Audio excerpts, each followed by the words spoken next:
Welcome to the Sleepy Tea Book Club. Come in, love, and leave the sharp edges of the day at the door. Tonight the room feels especially still, the kind of stillness that invites careful listening. The lamps glow low, the fire murmurs softly, and the tea in our cups smells of bergamot, vanilla, and a touch of honey, comforting and refined. Tonight's story is a quiet puzzle, one that unfolds not through speed or danger, but through thought, patience, and perception. The Purloined Letter by Edgar Allan Poe. Set in lamplit rooms and shadowed streets, this tale follows a brilliant mind unraveling a mystery hidden not in darkness, but in plain sight. There are no chases here, no sudden shocks, only observation, intellect, and the calm satisfaction of understanding. This is a story meant to be listened to slowly, allowing the mind to wander while the solution gently takes shape in the background. So settle into your blanket, love. Let your thoughts drift without effort. The answer will come when it is ready. Tonight's story is the Purloined Letter. Let's begin. Nil sapientiae odiosius acumae nimio. At Paris, just after dark one gusty evening in the autumn of 18, I was enjoying the twofold luxury of meditation and immersion, in company with my friend C. Auguste Dupin, in his little back library, or book closet au Troissim, number 33, Rue de Nord, Faubourg Saint-Germain. For 1 hour at least we had maintained a profound silence, while each, to any casual observer, might have seemed intently and exclusively occupied with the curling eddies of smoke that oppressed the atmosphere of the chamber. For myself, however, I was mentally discussing certain topics which had formed matter for conversation between us at an earlier period of the evening. I mean the affair of the Rue Morgue and the mystery attending the murder of Marie Roguera. I looked upon it, therefore, as something of a coincidence when the door of our apartment was thrown open and admitted our old acquaintance, Monsieur G., the prefect of the Parisian police. We gave him a hearty welcome, for there was nearly half as much of the entertaining as of the contemptible about the man, and we had not seen him for several years.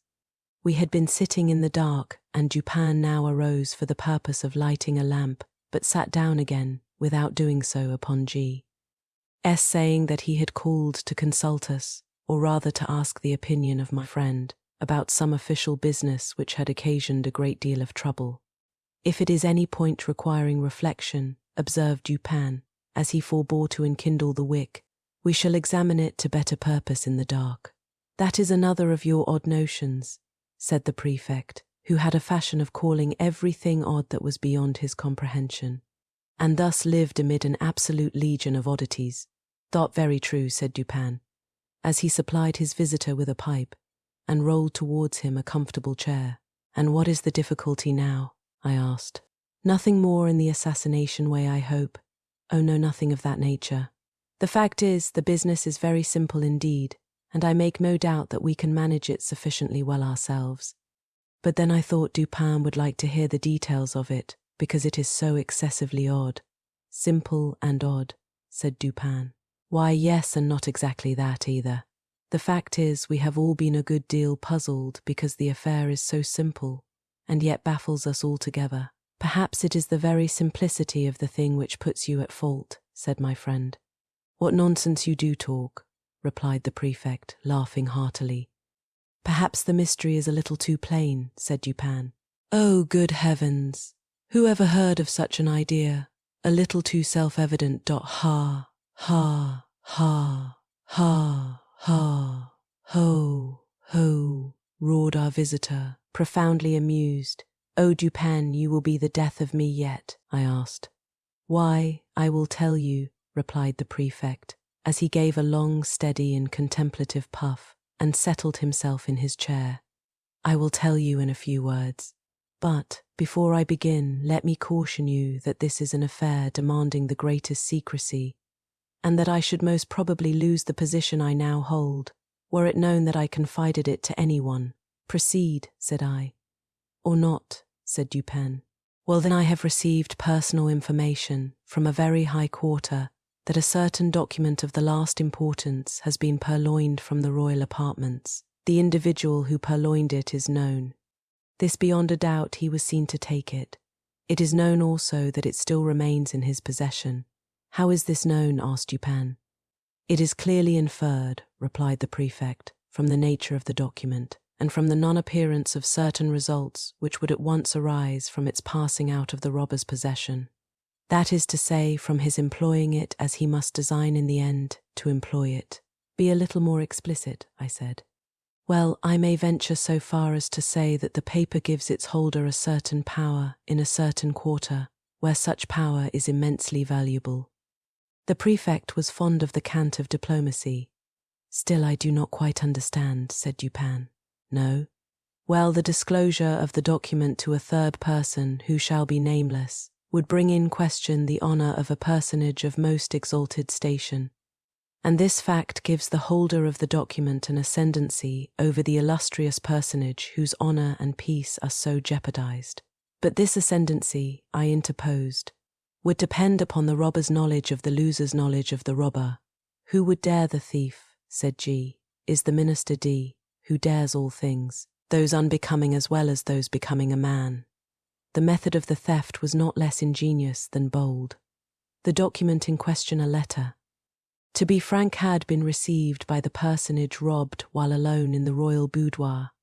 During its perusal she was suddenly interrupted by the entrance of the other exalted personage, from whom especially it was her wish to conceal it. After a hurried and vain endeavour to thrust it in a drawer, she was forced to place it, open as it was, upon a table. The address, however, was uppermost, and, the contents thus unexposed, the letter escaped notice. At this juncture enters the minister D. His lynx eye immediately perceives the paper, recognizes the handwriting of the address, observes the confusion of the personage addressed, and fathoms her secret. After some business transactions hurried through in his ordinary manner, he produces a letter somewhat similar to the one in question, opens it, pretends to read it, and then places it in close juxtaposition to the other. Again he converses for some 15 minutes upon the public affairs. At length, in taking leave, he takes also from the table the letter to which he had no claim. Its rightful owner saw, but of course dared not call attention to the act, in the presence of the third personage who stood at her elbow. The minister decamped, leaving his own letter, one of no importance, upon the table. Here then, said Dupin to me, you have precisely what you demand to make the ascendancy complete the robber's knowledge of the loser's knowledge of the robber. Yes, replied the prefect, and the power thus attained has, for some months past, been wielded for political purposes, to a very dangerous extent.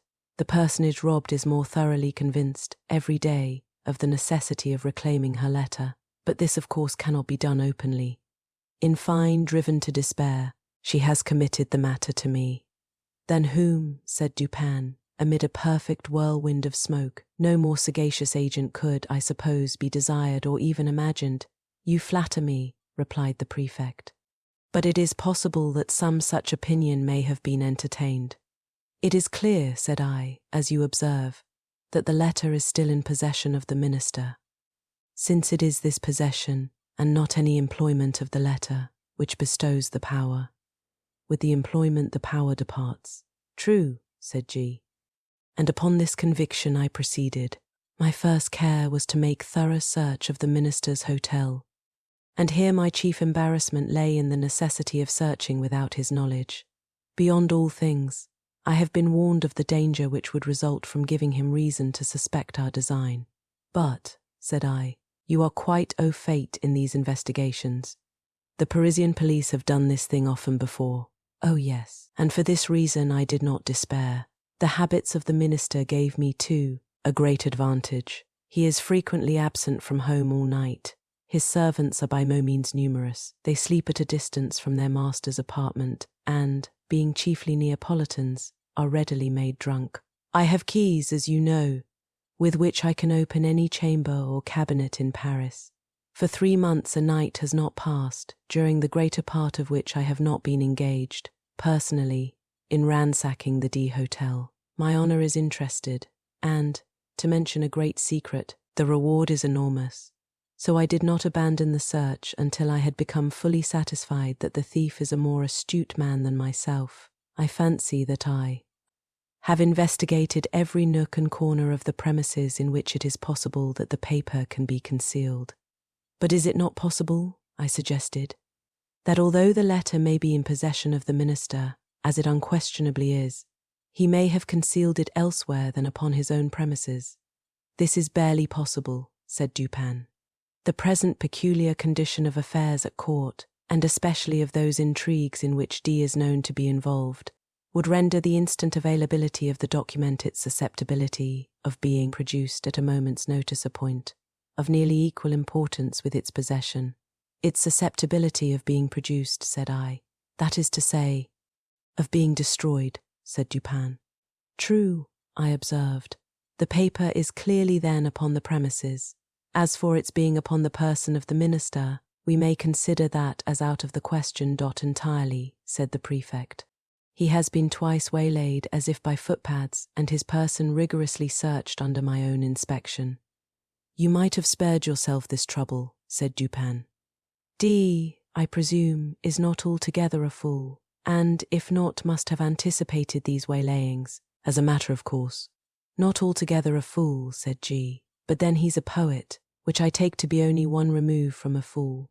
True, said Dupin, after a long and thoughtful whiff from his meerschaum. Although I have been guilty of certain doggerel myself, suppose you detail, said I, the particulars of your search. Why, the fact is, we took our time, and we searched everywhere. I have had long experience in these affairs. I took the entire building room by room, devoting the nights of a whole week to each. We examined first the furniture of each apartment. We opened every possible drawer, and I presume you know that, to a properly trained police agent, such a thing as a secret drawer is impossible. Any man is a dolt who permits a secret drawer to escape him in a search of this kind. The thing is so plain. There is a certain amount of bulk of space to be accounted for in every cabinet. Then we have accurate rules. The 50th part of a line could not escape us. After the cabinets we took the chairs. The cushions we probed with the fine long needles you have seen me employ. From the tables we removed the tops. Why so? Sometimes the top of a table, or other similarly arranged piece of furniture, is removed by the person wishing to conceal an article. Then the leg is excavated, the article deposited within the cavity, and the top replaced. The bottoms and tops of bedposts are employed in the same way. But could not the cavity be detected by sounding? I asked. By no means if, when the article is deposited, a sufficient wadding of cotton be placed around it. Besides, in our case, we were obliged to proceed without noise. But you could not have taken to pieces all articles of furniture in which it would have been possible to make a deposit in the manner you mention. A letter may be compressed into a thin spiral roll, not differing much in shape or bulk from a large knitting needle, and in this form it might be inserted into the rung of a chair, for example. You did not take to pieces all the chairs, certainly not. But we did better. We examined the rungs of every chair in the hotel, and indeed the jointings of every description of furniture, by the aid of a most powerful microscope. Had there been any traces of recent disturbance, we should not have failed to detect it instantly. A single grain of gimlet dust, for example, would have been as obvious as an apple. Any disorder in the gluing, any unusual gaping in the joints would have sufficed to ensure detection. I presume you looked to the mirrors between the boards and the plates, and you probed the beds and the bedclothes, as well as the curtains and carpets.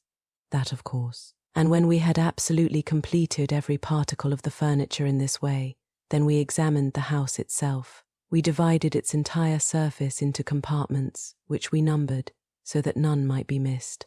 Then we scrutinized each individual square inch throughout the premises, including the two houses immediately adjoining, with the microscope, as before. The two houses adjoining, I exclaimed. You must have had a great deal of trouble. We had. But the reward offered is prodigious.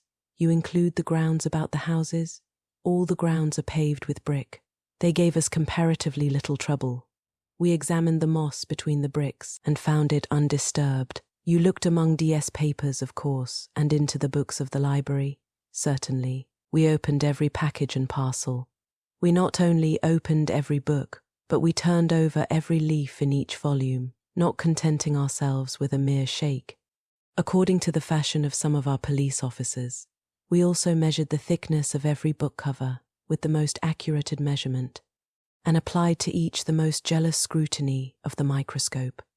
Had any of the bindings been recently meddled with, it would have been utterly impossible that the fact should have escaped observation. Some 5 or 6 volumes. Just from the hands of the binder, we carefully probed, longitudinally, with the needles.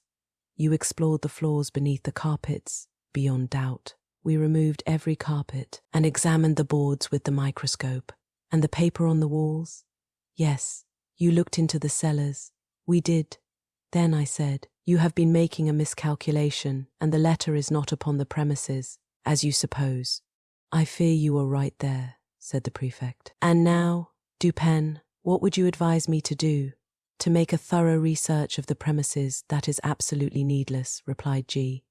I am not more sure that I breathe than I am that the letter is not at the hotel. I have no better advice to give you, said Dupin. You have, of course, an accurate description of the letter. Oh, yes. And here the prefect, producing a memorandum book, proceeded to read aloud a minute account of the internal, and especially of the external appearance of the missing document. Soon after finishing the perusal of this description, he took his departure, more entirely depressed in spirits than I had ever known the good gentleman before.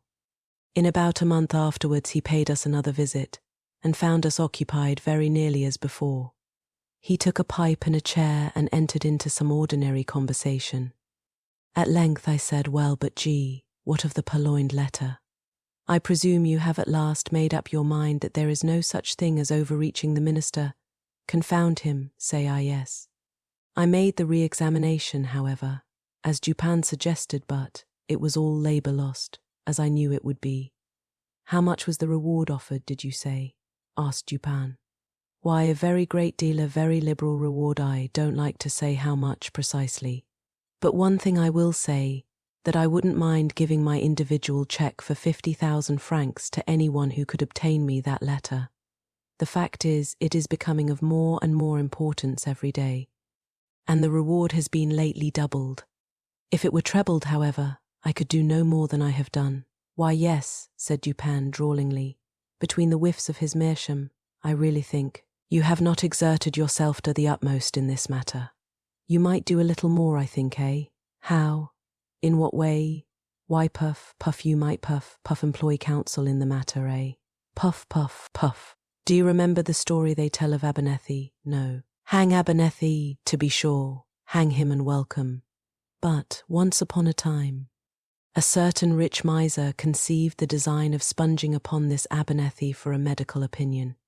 Getting up for this purpose an ordinary conversation in a private company, he insinuated his case to the physician.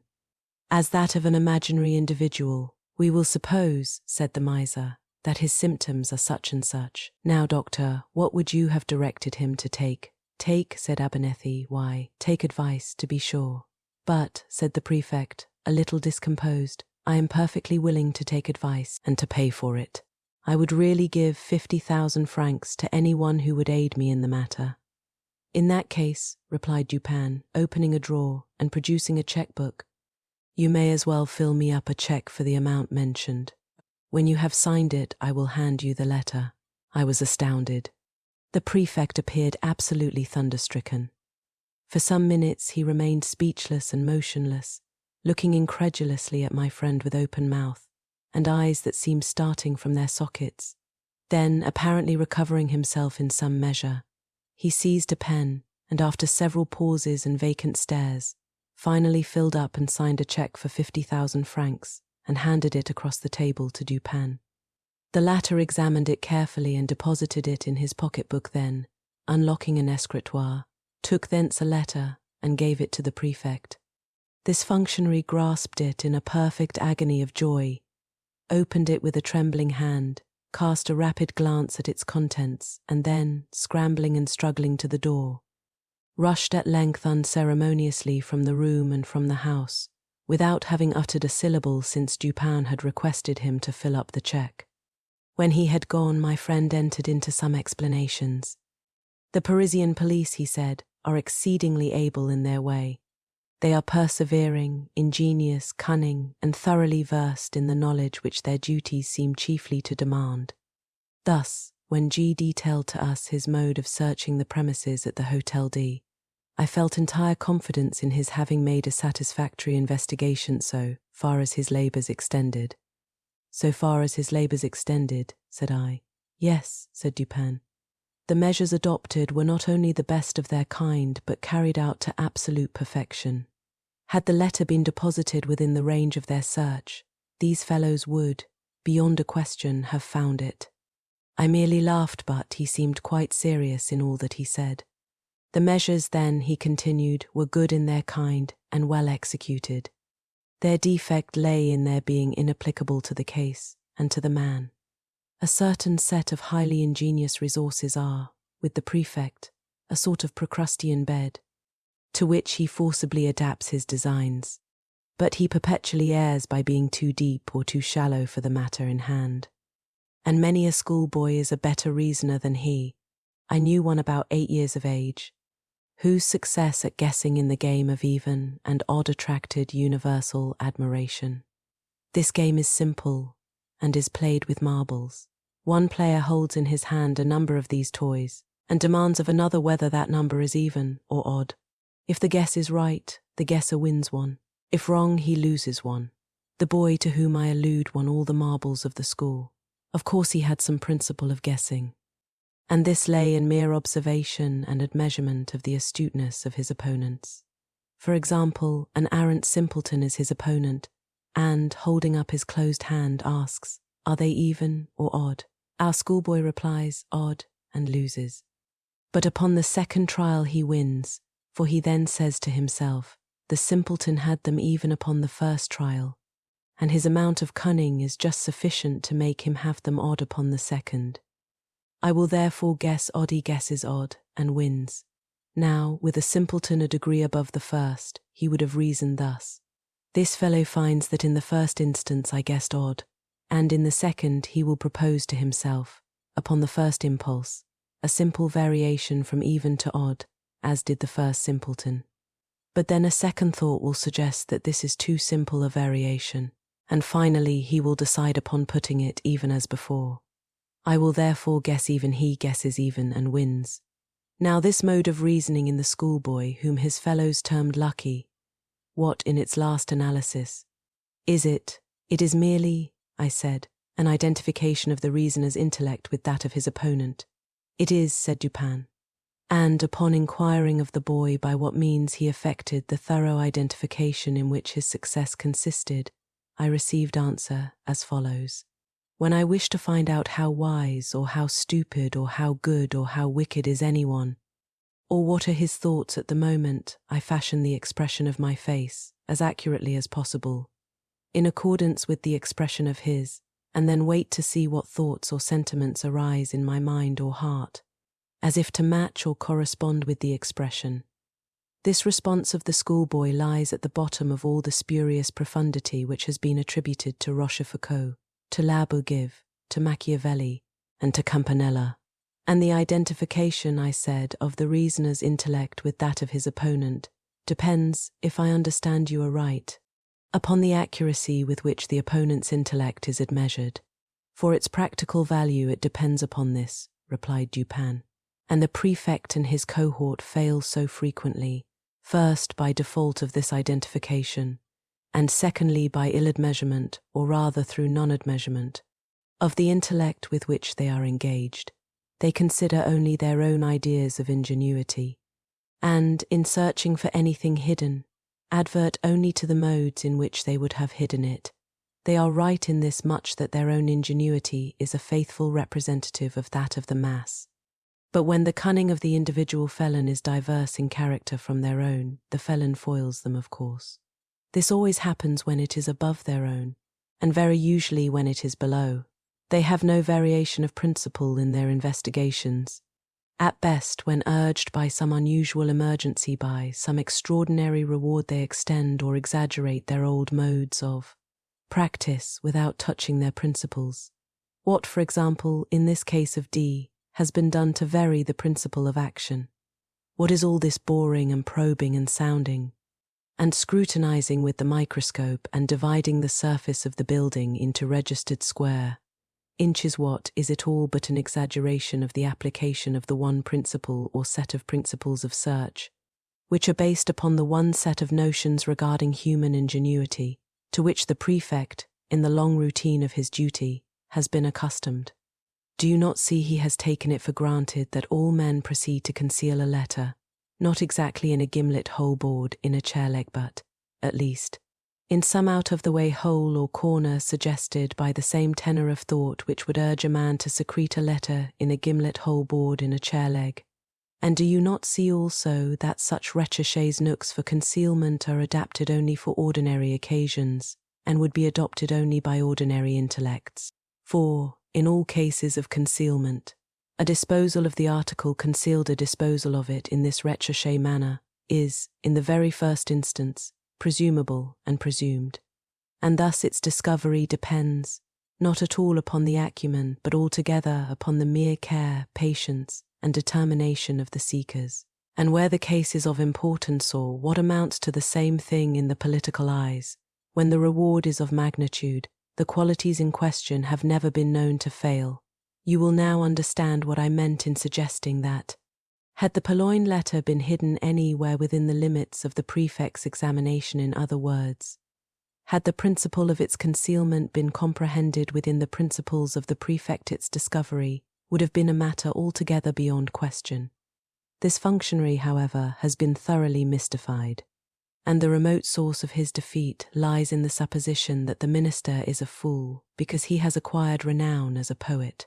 All fools are poets, this the prefect feels, and he is merely guilty of a non-distributio medae, in thence inferring that all poets are fools. But is this really the poet? I asked. There are two brothers, I know, and both have attained reputation in letters. The minister, I believe, has written learnedly on the differential calculus. He is a mathematician and no poet. You are mistaken, I know him well. He is both. As poet and mathematician, he would reason well. As mere mathematician, he could not have reasoned at all, and thus would have been at the mercy of the prefect. You surprise me, I said, by these opinions, which have been contradicted by the voice of the world. You do not mean to set at naught the well-digested idea of centuries. The mathematical reason has long been regarded as the reason par excellence. Il y a aperia, replied Dupin, quoting from Chamfort, que tout idée publique, tout convention reçue est une sottise, car elle est convenue au plus grand nombre.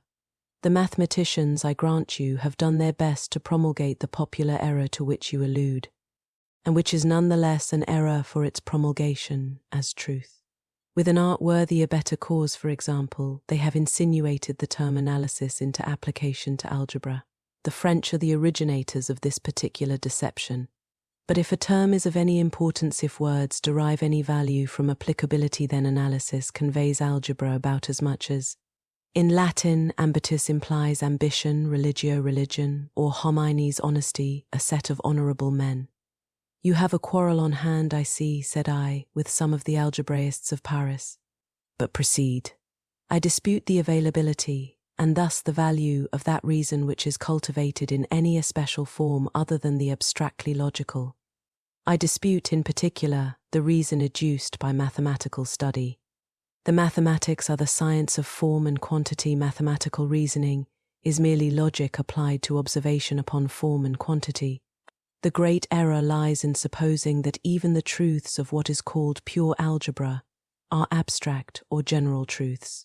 And this error is so egregious that I am confounded at the universality with which it has been received. Mathematical axioms are not axioms of general truth.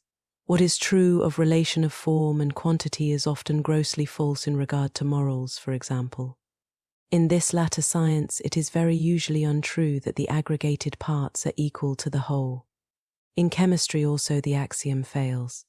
In the consideration of motive it fails, for two motives, each of a given value, have not necessarily a value when united, equal to the sum of their values apart. There are numerous other mathematical truths which are only truths within the limits of relation. But the mathematician argues from his finite truths, through habit, as if they were of an absolutely general applicability as the world indeed imagines them to be. Bryant, in his very learned mythology, mentions an analogous source of error, when he says that, although the pagan fables are not believed, yet we forget ourselves continually, and make inferences from them as existing realities. With the algebraists, however, who are pagans themselves, the pagan fables are believed, and the inferences are made, not so much through lapse of memory, as through an unaccountable addling of the brains.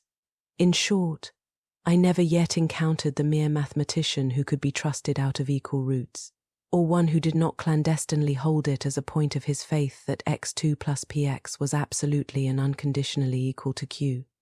Say to one of these gentlemen, by way of experiment, if you please, that you believe occasions may occur where x2 plus px is not altogether equal to q, and, having made him understand what you mean, get out of his reach as speedily as convenient, for, beyond doubt, he will endeavour to knock you down.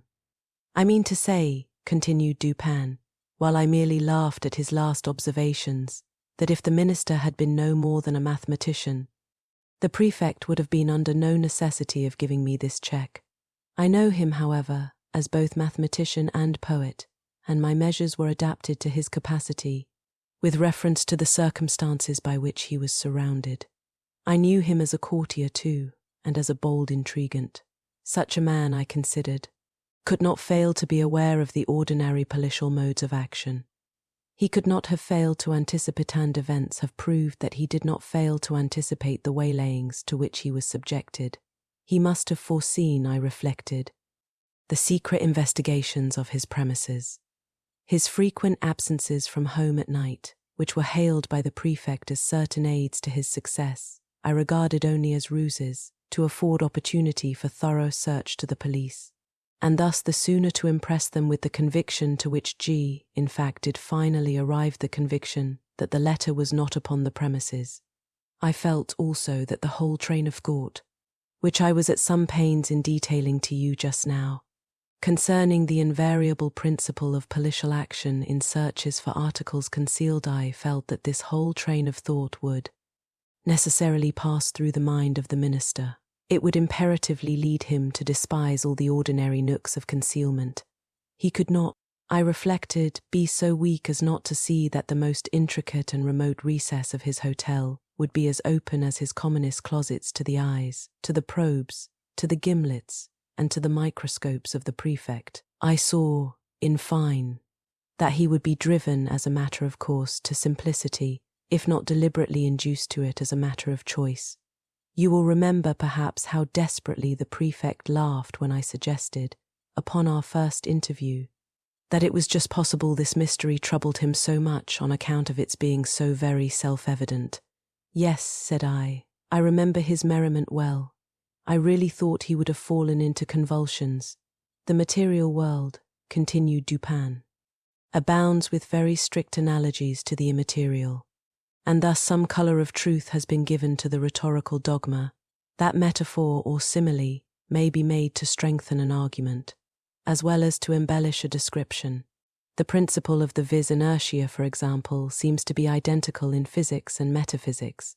It is not more true in the former that a large body is with more difficulty set in motion than a smaller one, and that its subsequent momentum is commensurate with this difficulty, than it is in the latter that intellects of the vaster capacity, while more forcible, more constant, and more eventful in their movements than those of inferior grade, are yet the less readily moved, and more embarrassed and full of hesitation in the first few steps of their progress.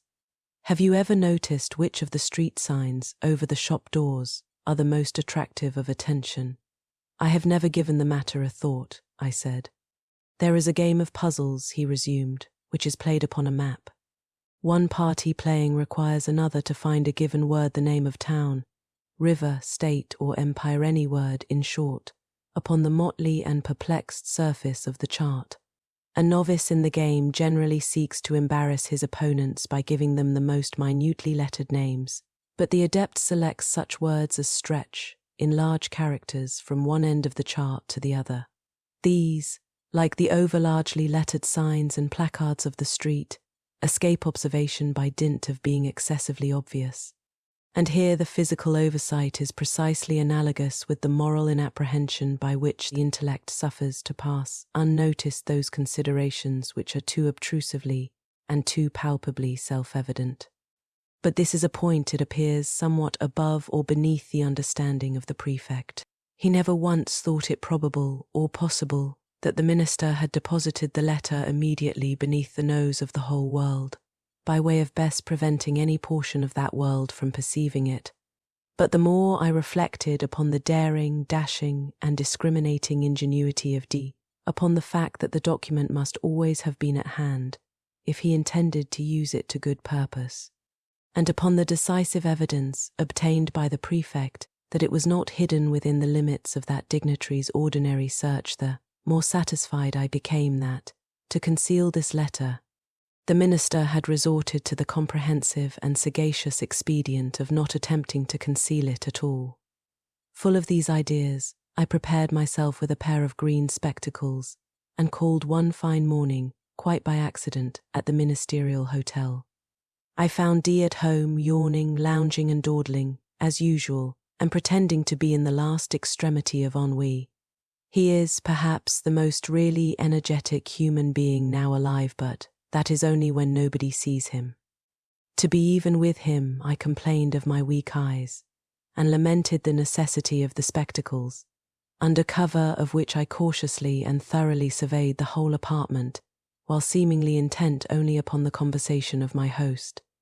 I paid especial attention to a large writing table near which he sat, and upon which lay confusedly some miscellaneous letters and other papers, with one or two musical instruments and a few books. Here, however, after a long and very deliberate scrutiny, I saw nothing to excite particular suspicion. At length my eyes, in going the circuit of the room, fell upon a trumpery filigree card-rack of pasteboard that hung dangling by a dirty blue ribbon from a little brass knob just beneath the middle of the mantelpiece. In this rack, which had 3 or 4 compartments, were 5 or 6 visiting cards and a solitary letter. This last was much soiled and crumpled. It was torn nearly in two, across the middle as if a design, in the first instance, to tear it entirely up as worthless, had been altered or stayed in the second. It had a large black seal bearing the D cipher very conspicuously, and was addressed in a diminutive female hand, to D the minister himself.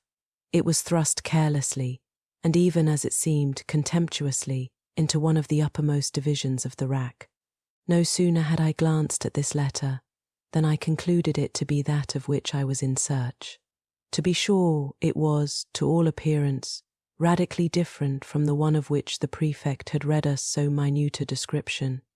Here the seal was large and black, with the D cipher there it was small and red, with the ducal arms of the S family. Here the address to the minister diminutive and feminine. There the superscription to a certain royal personage was markedly bold and decided the size alone formed a point of correspondence. But then the radicalness of these differences, which was excessive, the dirt, the soiled and torn condition of the paper, so inconsistent with the true methodical habits of D, and so suggestive of a design to delude the beholder into an idea of the worthlessness of the document, these things, together with the hyperobtrusive situation of this document, full in the view of every visitor, and thus exactly in accordance with the conclusions to which I had previously arrived. These things, I say, were strongly corroborative of suspicion, in one who came with the intention to suspect. I protracted my visit as long as possible, and, while I maintained a most animated discussion with the minister upon a topic which I knew well had never failed to interest and excite him, I kept my attention really riveted upon the letter. In this examination I committed to memory its external appearance and arrangement in the rack, and also fell, at length, upon a discovery which set at rest whatever trivial doubt I might have entertained. In scrutinizing the edges of the paper, I observed them to be more chafed than seemed necessary. They presented the broken appearance which is manifested when a stiff paper, having been once folded and pressed with a folder, is refolded in a reverse direction, in the same creases or edges which had formed the original fold. This discovery was sufficient. It was clear to me that the letter had been turned, as a glove, inside out, redirected and resealed. I bade the minister good morning, and took my departure at once, leaving a gold snuff-box upon the table. The next morning I called for the snuff-box, when we resumed, quite eagerly, the conversation of the preceding day. While thus engaged, however, a loud report, as if of a pistol, was heard immediately beneath the windows of the hotel, and was succeeded by a series of fearful screams and the shoutings of a terrified mob. D rushed to a casement, threw it open, and looked out. In the meantime I stepped to the card rack, took the letter, put it in my pocket, and replaced it by a facsimile, so far as regards externals, which I had carefully prepared at my lodgings, imitating the D cipher, very readily, by means of a seal formed of bread. The disturbance in the street had been occasioned by the frantic behaviour of a man with a musket. He had fired it among a crowd of women and children. It proved, however, to have been without ball, and the fellow was suffered to go his way as a lunatic or a drunkard. When he had gone, D came from the window, whither I had followed him immediately upon securing the object in view. Soon afterwards I bade him farewell. The pretended lunatic was a man in my own pay. But what purpose had you, I asked, in replacing the letter by a facsimile? Would it not have been better, at the first visit, to have seized it openly and departed? D, replied Dupin, is a desperate man, and a man of nerve. His hotel, too, is not without attendants devoted to his interests. Had I made the wild attempt you suggest, I might never have left the ministerial presence alive. The good people of Paris might have heard of me no more. But I had an object apart from these considerations. You know my political prepossessions. In this matter, I act as a partisan of the lady concerned. For 18 months the minister has had her in his power. She has now him in hers since, being unaware that the letter is not in his possession. He will proceed with his exactions as if it was. Thus will he inevitably commit himself, at once, to his political destruction. His downfall, too, will not be more precipitate than awkward. It is all very well to talk about the facilis descensus of Ernie, but in all kinds of climbing, as Catalani said of singing, it is far more easy to get up than to come down. In the present instance I have no sympathy, at least no pity for him who descends. He is that monstrum horrendum, an unprincipled man of genius. I confess, however, that I should like very well to know the precise character of his thoughts, when, being defied by her whom the prefect terms a certain personage, he is reduced to opening the letter, which I left for him in the card rack. How? Did you put anything particular in it? Why, it did not seem altogether right to leave the interior blank. That would have been insulting. D, at Vienna once, did me an evil turn, which I told him, quite good-humouredly, that I should remember. So, as I knew he would feel some curiosity in regard to the identity of the person who had outwitted him, I thought it a pity not to give him a clue. He is well acquainted with my MS, and I just copied into the middle of the blank sheet the words un dessen si funnest, stillness din datre, sd din de thiest. They are to be found in Crabelins Atre. Thank you for spending this thoughtful evening with me. The letter has been found now, the puzzle resolved with quiet elegance. There is no grand celebration, only the gentle satisfaction of a mystery understood. Your tea may have cooled, but the calm of the story lingers, steady and unhurried. The Purloined letter reminds us that sometimes the most complex problems require simplicity, and that insight often comes not from searching harder, but from seeing differently. If your eyes are heavy, let them close softly now. And if you're still awake, you're always welcome to stay and choose another tale from the shelf, another quiet mystery, another calm night. Tell me in the comments what tea you enjoyed tonight, and which story you'd like to hear next. Sleep gently, love. And I'll see you again soon at the Sleepy Tea Book Club.